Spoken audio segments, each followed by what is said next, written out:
Bismillahirrahmanirrahim. Assalamualaikum warahmatullahi wabarakatuh.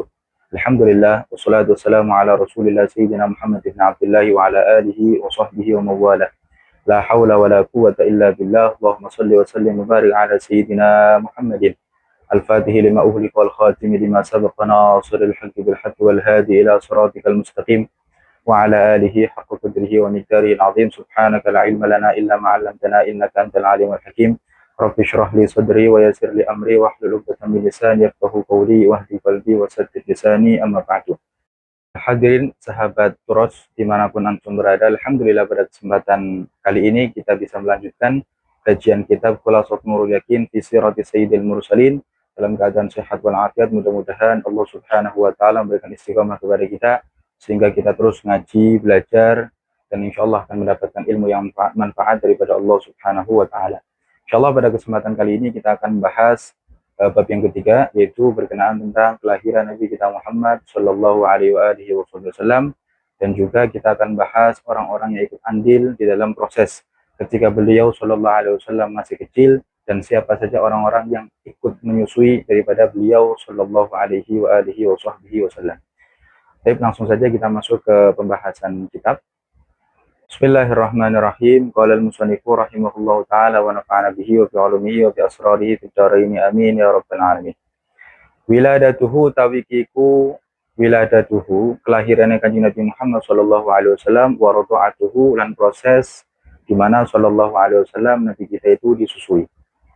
Poin yang pertama, ulida, dilahirakan sallallahu alaihi wasallam sinten Kanjeng Nabi Muhammad sallallahu alaihi wasallam di Makkah, ing dalam kota Makkah. Yaumal Itsnaini, ing dalam hari Senin, Asani Asyara, ing dalam tanggal 12 min Rabiul Awwali, saking bulan Rabiul Awal, amal fil, ing dalam tahun gajah. Poin yang pertama ini menjelaskan bahwasanya Nabi kita Muhammad sallallahu alaihi wasallam wulida sallallahu alaihi wasallam di Makkah.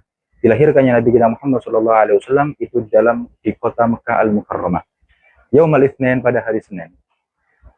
Hari Senin ini merupakan hari kelahiran Nabi kita Muhammad Shallallahu Alaihi Wasallam, dan hari ini disepakati oleh para ulama bahwasanya Shallallahu Alaihi Wasallam dilahirkan pada hari itu. Sampai dalam satu riwayat Nabi kita Muhammad Shallallahu Alaihi Wasallam mengatakan, kenapa kemudian Shallallahu Alaihi Wasallam itu puasa di hari Senin? Maka beliau mengatakan, dzaka yaumun wulidtu fihi, karena pada hari itu aku dilahirkan oleh Allah Subhanahu Wa Taala. Wa fihi uhiya ilayya, dan pada hari Senin juga Allah Subhanahu wa taala memberikan wahyu kepadaku. Wa fihi dakhaltu Thaibah. Thaibah ini Al-Madinah Al-Munawwarah.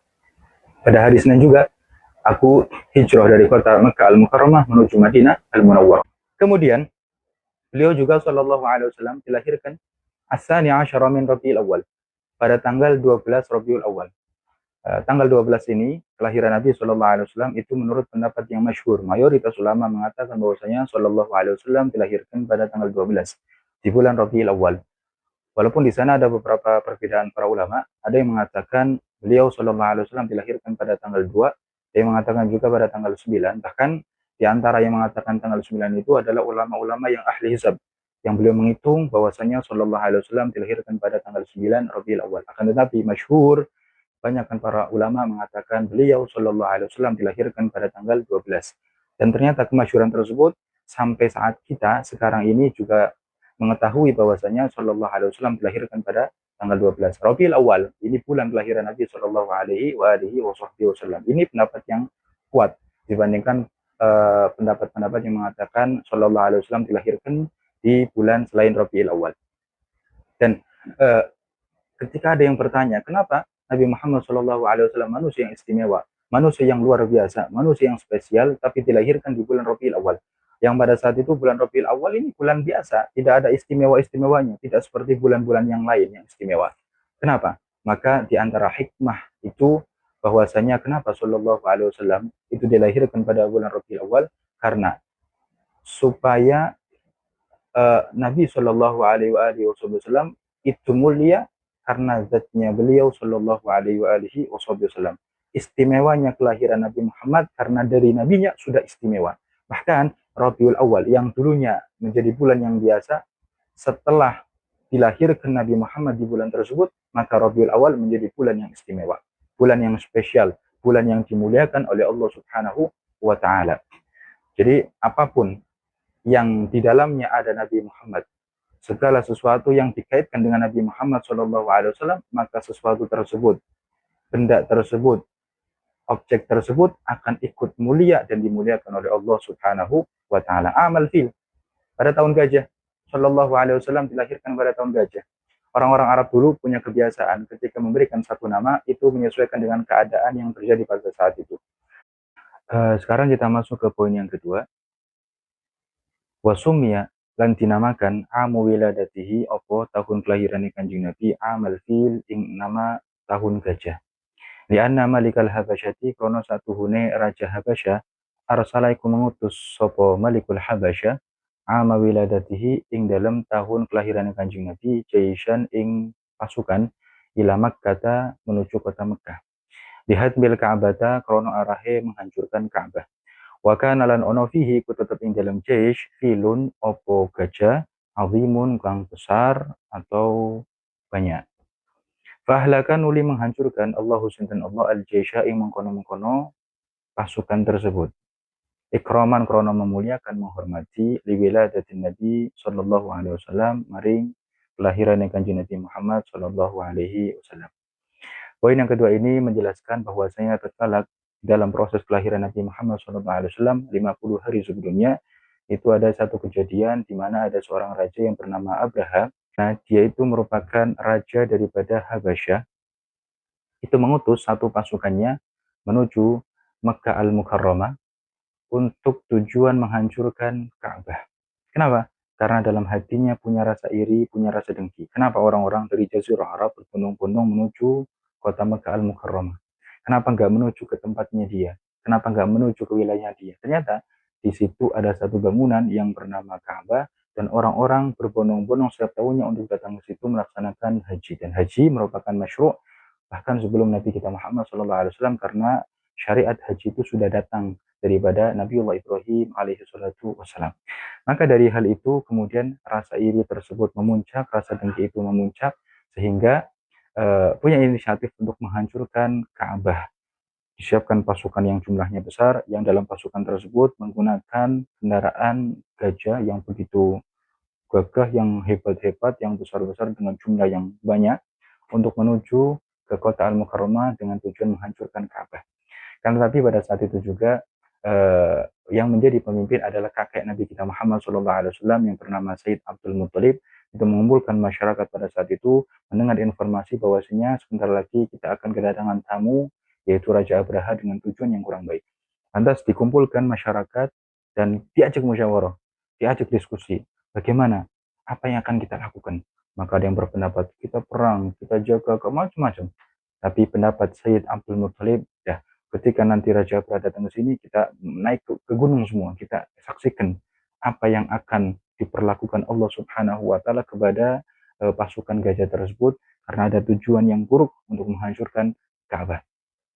Ternyata tatkala pasukan itu datang, belum sampai masuk ke kota Mekah, gajahnya tahu karena ini adalah tempat yang mulia, tempat yang istimewa dijaga oleh Allah Subhanahu wa taala. Gajahnya itu nggak mau masuk ke wilayah kota Mekah.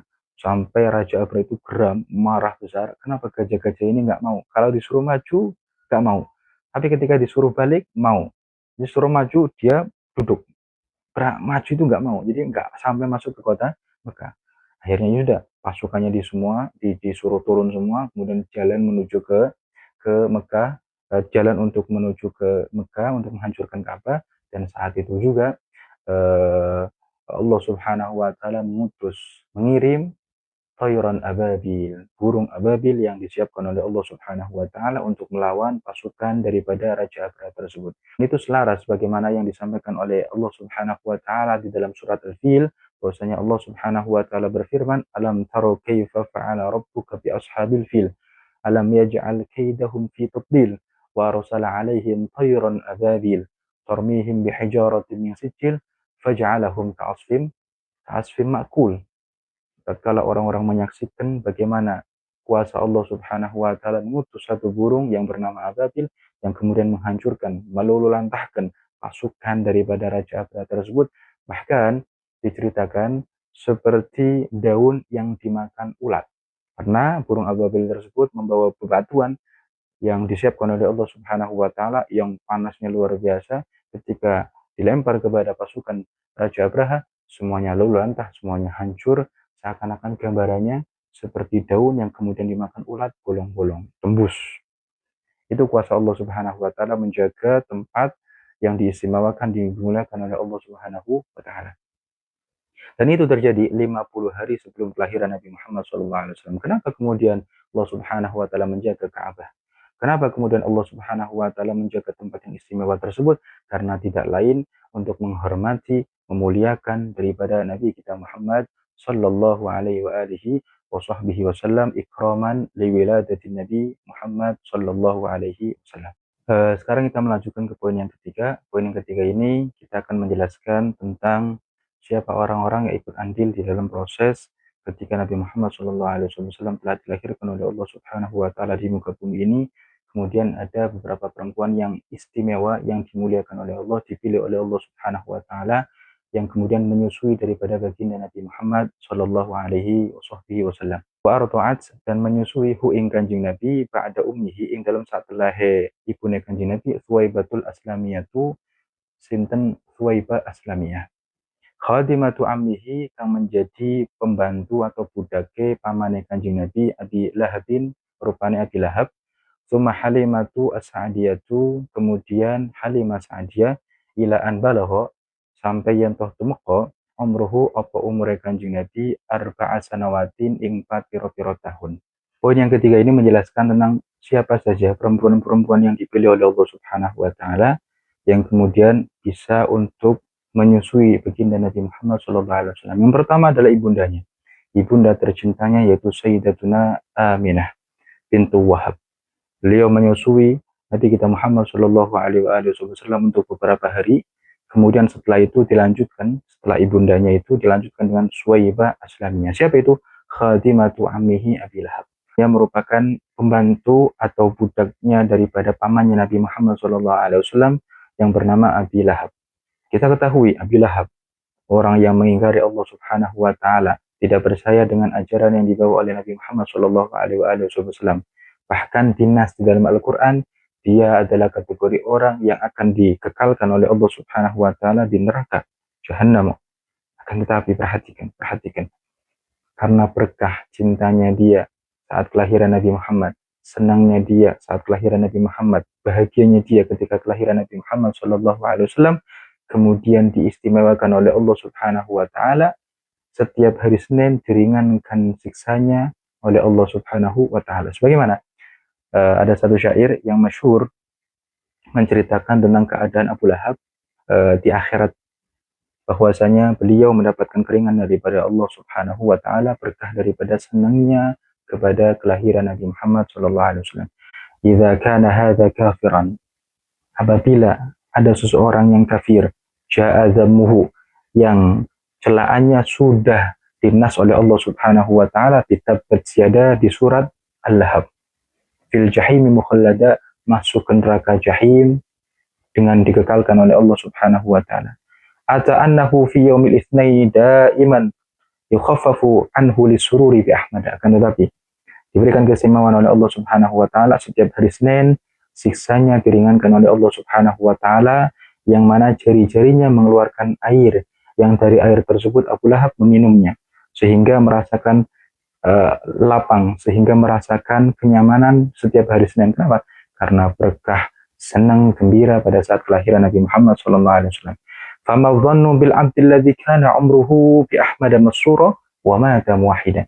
Lantas bagaimana keadaan seorang hamba yang dia beriman kepada Allah Subhanahu wa taala, mempercayai ajaran yang dibawa oleh Nabi Muhammad SAW, mengikuti, mengamalkan apa yang disampaikan oleh Nabi Muhammad SAW, kemudian dia cinta kepada Nabi Muhammad, senang atas kelahiran Nabi Muhammad SAW, bergembira dengan gembira yang sangat luar biasa, dan dia mati meninggalkan dunia ini membawa iman tauhid kepada Allah Subhanahu wa taala, maka jelas dia akan diselamatkan oleh Allah Subhanahu wa taala, dia akan dibahagiakan oleh Allah Subhanahu wa taala, dan dia akan dimasukkan surga oleh Allah Subhanahu wa taala. Mudah-mudahan kita termasuk orang yang demikian, orang yang senantiasa cinta kepada Nabi Muhammad, senang atas kelahiran Nabi Muhammad SAW, dan bisa mengikuti ajaran yang disampaikan oleh Nabi kita Muhammad Shallallahu Alaihi Wasallam. Itu perempuan yang kedua yang kemudian menyusui baginda Nabi Muhammad Shallallahu Alaihi Wasallam. Kemudian setelah daripada Thaibah Aslamiyah yang merupakan budak daripada Abu Lahab, kemudian yang ketiga adalah Halimatu As-Sa'diyah. Ini perempuan yang berasal daripada Bani Sa'ad, yang mana sudah ada kebiasaan di situ penduduk Bani Sa'ad itu berbondong-bondong datang ke kota Mekah Al-Mukarramah untuk mencari anak yang bisa dibawa ke Bani Sa'ad untuk dididik, untuk dirawat, untuk diasuh. Maka rombongan-rombongan Bani Sa'ad, perempuan-perempuan beserta suaminya datang ke Mekah Al-Mukarramah untuk mencari orang-orang yang ingin dirawat dibawa ke Bani Sa'ad. Akan tapi saat itu memang Halimah Sa'diyah ini perempuan yang luar biasa, soleha, suaminya juga baik, luar biasa, soleh. Tapi saat itu dia tidak bisa ikut rombongan untuk datang ke kota Mekah Al-Mukarramah, jadi agak telat dengan rombongan perempuan-perempuan yang lain yang pengen juga menuju ke kota Mekah. Kenapa? Karena ontanya bermasalah, susunya nggak keluar, khimarnya, kendaraannya juga bermasalah karena kurus. Jadi ya sudah, Halimah mengatakan, antum berangkat dulu aja, berangkat ke kota Mekah Al-Mukarramah, nanti saya dengan suami akan menyusul. Ya sudah, mereka perempuan-perempuan berangkat ke kota Mekah Al-Mukarramah, Halimah Sa'diyah dengan suaminya menyusul pelan-pelan menuju kota Mekah. Ternyata ketika sampai di kota Mekah itu, perempuan-perempuan yang lain sudah mendapatkan bayi yang untuk dibawa ke Bani Sa'ad, untuk diasuh, dirawat, disusui.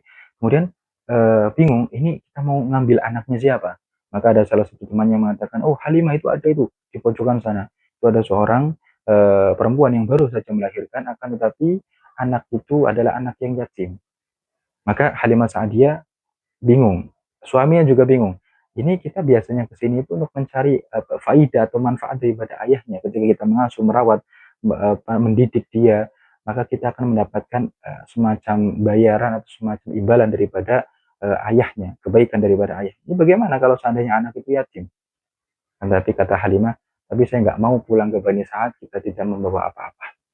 Kemudian ya sudah, Halimah Sa'diyah datang ke rumah tersebut, yang mana rumah tersebut adalah rumah daripada Sayyidatuna Aminah ibunda Nabi Muhammad SAW, yang dimaksud bayi tersebut adalah bayi Nabi Muhammad SAW. Datang ke situ Halimah Sa'diyah dengan suaminya, dan ajibnya ketika sampai di sana, ketika melihat wajah daripada anak tersebut yaitu Nabi Muhammad SAW, Halimah Sa'diyah merasa tenang, merasa nyaman, merasa gembira. Suaminya pun yang tadinya berpikir, oh ini anak yatim, kita akan mendapatkan kebaikan. Tapi ketika melihat bayinya yang sangat indah, yang sangat rupawan, yang sangat cakep bahasa kita ya, itu terpesona juga. Akhirnya diskusi dengan suaminya, dengan Halimah itu, dan memutuskan bahwasanya, khair, kita bawa. Mudah-mudahan anak ini membawa keberkahan, membawa manfaat untuk kita. Dan betul, ketika dipegang sama Halimah Sa'diyah dan disusui saat itu, beliau menyusu di bagian kanan. Setelah selesai, pengen pindah di bagian kiri, beliau menolak. Karena ternyata bagian kiri tersebut biar untuk khusus saudaranya dia persusuan, atau artinya itu anak daripada Halimah Sa'diyah. Artinya Nabi Muhammad SAW mulai dari kecil, mulai dari bayi sudah bisa adil mana yang merupakan jatah beliau dan mana yang merupakan jatah daripada saudaranya. Sehingga cerita kemudian membawalah Halimah Sa'diyah dengan suaminya anak yang kecil itu, yaitu Sayyidina Muhammad SAW, dibawa ke rumah. Dan ajibnya luar biasa, di tengah perjalanan, khimarnya yang tadinya kurus, lemah, ketika ditunggangi oleh Sayyidina Muhammad, khimarnya langsung bergas, langsung sehat, langsung kuat. Bahkan yang tadi rombongan itu sudah berjalan agak jauh karena Halimah Sa'diyah itu ketinggalan, itu bisa menyelip. Dan ketika diselip sama Halimah Sa'diyah itu, ditanya sama teman, Halimah, ente beli khimar lagi atau seperti apa? Kok tiba-tiba nyelip kita? Kok tiba-tiba khimarnya menjadi kuat, menjadi segar? Halimah saja bingung. Kenapa kok bisa begini? Suaminya mengatakan, mungkin ini berkah daripada anak ini, anak yang istimewa ini. Sampai kemudian sampai ke rumah, ketemu sama kambing-kambingnya Halimah Sa'diyah yang tadinya kurus-kurus menjadi gemuk-gemuk. Kemudian yang tadinya itu ontanya itu nggak bisa mengeluarkan susu, ketemu dengan Sayyidina Muhammad, kemudian ontanya menjadi subur, menjadi gemuk-gemuk, mengeluarkan susu yang banyak. Intinya, tatkala Sayyidina Muhammad datang ke rumahnya Halimah Sa'diyah, dipenuhi dengan keberkahan. Yang tadinya kekurangan dicukupkan oleh Allah Subhanahu wa taala, yang tadinya susah dimudahkan oleh Allah Subhanahu wa taala. Berkah siapa? Berkah Nabi Muhammad sallallahu alaihi wasallam tatkala beliau masih kecil, yang diasuh oleh Halimah Sa'diyah. Sampai kapan Halimah Sa'diyah itu mengasuh Nabi Muhammad dan merawat Nabi Muhammad dan menyusui Nabi Muhammad sallallahu alaihi wasallam? Umumnya itu akan diasuh, dirawat, disusui selama 2 tahun. Tapi karena sudah cintanya Halimah Sa'diyah dan suaminya kepada anak tersebut, maka tatkala sudah usia 2 tahun, datang ke kota Makkah Al-Mukarramah, bertemu dengan Sayyidah Aminah, ibunda Nabi Muhammad SAW, tapi kemudian meminta, wahai ibunda Muhammad, wahai perempuan yang mulia, izinkan saya untuk merawat anakmu lagi untuk beberapa tahun ke depan, karena saya cinta sayang kepada anak ini. Maka dengan berat hati ibunda Nabi Muhammad SAW mengizinkan supaya Halimah Sa'diyah dan suaminya untuk membawa putranya itu untuk dirawat lagi ke ke rumahnya Halimah Sa'diyah. Dan itu proses itu terjadi terus sampai kemudian umurnya Nabi SAW di usia 4 tahun. Kenapa? Karena pada saat usia 4 tahun tersebut ada peristiwa syaqqus sadr, pembelahan dada Nabi Muhammad SAW. Pada saat itu Nabi Muhammad sedang bermain dengan saudara-saudara persusuannya, yaitu anak daripada Halimah Sa'diyah.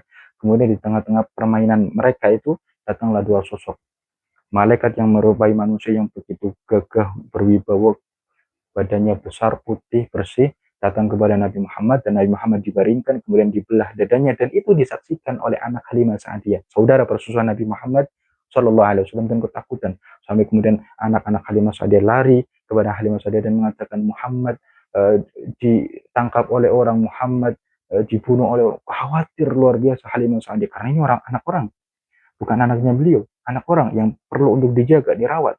Akhirnya langsung datang Halimah Sa'diyah ke tempat tersebut, dan ternyata Nabi Muhammad dijumpai dalam keadaan sehat.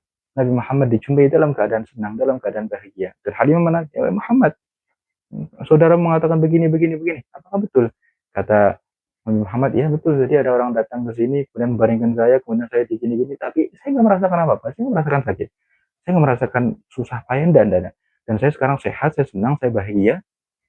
Tapi bagaimana sosok seorang ibu persusuan itu? Khawatir, takut anak ini diapa-apakan. Akhirnya sudah dikembalikan kepada ibundanya Sayyidah Aminah. Sampai di situ diceritakan, tadi itu ada begini. Saya takut kalau misal anakmu nanti digoda syaitan, dipermainkan syaitan atau jin atau yang. Dijawab oleh ibunda Nabi Muhammad SAW, ketahuilah bahwasanya anak ini anak yang istimewa, anak yang mulia. Gak mungkin syaitan mampu memperdaya anak ini. Ini akan dijaga oleh pencipta alam semesta, pencipta langit dan bumi. Keyakinan yang ada pada diri ibunda Nabi Muhammad SAW, gak mungkin Nabi Muhammad akan dihinakan, akan digoda, akan dibudaya oleh makhluk-makhluk yang jahat. Kenapa? Karena sudah muncul keistimewaan yang ada pada diri Nabi Muhammad Shallallahu Alaihi Wasallam. Ini adalah beberapa kejadian atau peristiwa yang terjadi pada saat proses kelahiran Nabi Muhammad Shallallahu Alaihi Wasallam, mulai daripada terjadinya perang gajah 50 hari sebelum kelahiran Nabi, kemudian dilanjutkan dengan proses persusuan atau beberapa orang yang kemudian menyusui Nabi Muhammad, diantaranya ibundanya kemudian diganti kepada Suwaibah Aslamiyah yang merupakan budak daripada Abu Lahab, dan kemudian diganti oleh Halimah Sa'diyah sampai usia Nabi Muhammad beranjak 4 tahun, dan kemudian dikembalikan kepada ibundanya Sayyidah Aminah. Dan itulah beberapa momen yang terjadi pada saat beliau Shallallahu Alaihi Wasallam masih kecil. Mudah-mudahan penjelasan yang singkat ini bisa menambah wawasan kita, dan mudah-mudahan bisa menambah kecintaan kita kepada Nabi Muhammad Shallallahu Alaihi Wasallam. Semakin kita mengetahui sejarah Nabi Muhammad, harapannya kita semakin cinta kepada Nabi Muhammad, dan mudah-mudahan wasilah tersebut membuat Nabi Muhammad juga cinta kepada kita. Amin, amin ya rabbal alamin. Mungkin itu yang bisa kita pelajari pada hari ini, mudah-mudahan manfaat. Hadza wallahu subhanahu wa ta'ala alam. Subhanakallahumma bihamdik, asyhadu an la ilaha illa anta, astaghfiruka wa atubu ilaik. Assalamualaikum warahmatullahi taala wabarakatuh.